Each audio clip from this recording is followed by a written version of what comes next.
Kumusta po? Gandang hapon. Lalakad na tayo mga kasikat. Pauwi na tayo. Shout out po. Kumusta po mga kasikat?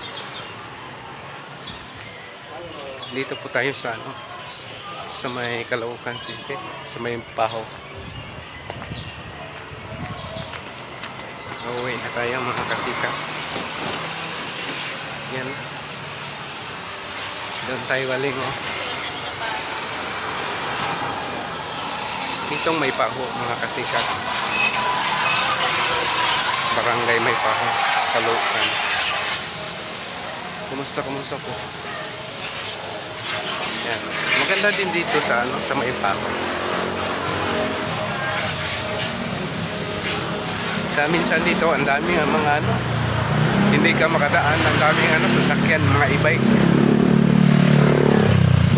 Ang daming mga e-bike dito mga kasikat. Buti ngayon hapon wala. Mamaya doon sa kabilang kalye doon, ang daming e-bike doon. Mahirapan ka pag dumaan ka doon. Kaya dito tayo sa may Pasig Street. Ay, sorry. Yan, shout out mga kasikat. Malapit na tayo. Yan, ikot-ikot na lang tayo. Okay, hanggang dito na lang mga kasikat. Salamat. Thank you for watching.